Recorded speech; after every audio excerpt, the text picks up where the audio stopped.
Aloha, this is Sherry Bracken for Big Island News Center. Starting last Friday, a group of 38 athletes were here on the island dealing with a significant physical challenge, the Ultraman World Championship. They started Friday with a 6.2-mile swim from Kailua Bay to Keauhou Bay. They followed that same day with a 90-mile bike ride up to Hawaii Volcanoes National Park. Saturday, they rode 163 miles from Hawaii Volcanoes National Park down to the Kalapana lava flow, back to Hilo, up the Hamakua coast, over Kohala Mountain in a 45-mile-an-hour wind onto Hawaii. Sunday, the athletes completed a double marathon, 52.4 miles, running from Hawaii to Kona's Old Airport Park.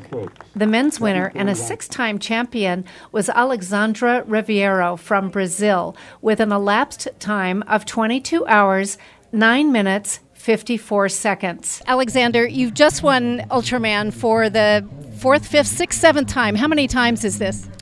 7 times. 7 times. Yeah. It's a long training, hard training. 7 times Hawaii, special place.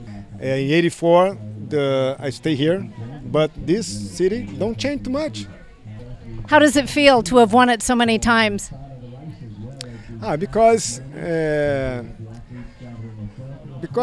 for me this is ultra distance. It's very special for me, you know. I talk when I thanks to the Ultraman 7 years ago, and every year I said no. Now I don't come together. I don't go again. But after 3 days, hey Jose, please listen. Maybe much better swim, much better bike. It's crazy. I don't understand. But because I love this long distance. That's good. Amber Monforte of Reno, Nevada took the women's title for the second year in a row with a time of 24 hours, 42 minutes, and 2 seconds. Congratulations. Thank you. It's really a privilege just to be here, so it's an honor. Well, this is not your first Ultraman, and I'm really curious, what drives you to do such an amazing endurance event, which requires you to travel 320 miles under your own power over a 3-day period? What is it that drives you to do this? I really enjoy the longer distances. You get a chance to push your body, and I think you learn a lot about yourself because it's more of a mental game. You have the highs, you have the lows, and I kind of liken it to life. Like you have those highs and lows, and it's how you get through it. Well, it's impressive, very impressive. And this is not your first win. You won last year as well, I believe. So how does this win feel compared to your win last year? This year's different. Last year was magical. There was 3 really strong women that we were racing for it. This year I didn't come in with as much fitness, and the conditions were a lot harder.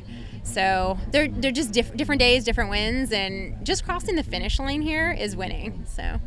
Well, I know that that's the philosophy of Jane Bacchus, the race director, that just entering and completing it is a win. Yesterday, I understand, on the bike ride up to over Kohala Mountains, the wind was the most severe in 27 years. Talk about that part of the event. Wind was scary yesterday. I was hearing we had 45-mile-an-hour sustained winds. And on your race bikes, most of us have what's called deep dish wheels. So there's a bigger side to it than most wheels. So when you're having those 45-mile-an-hour side winds, you're getting blown back and forth across the road, and you're just fighting to stay upright. And then in some sections there were headwinds, and it was every ounce of my being to keep the bike upright and moving forward. Were you able to do that? Did you have to get off and walk? I didn't get off and walk. I don't like pushing my bike.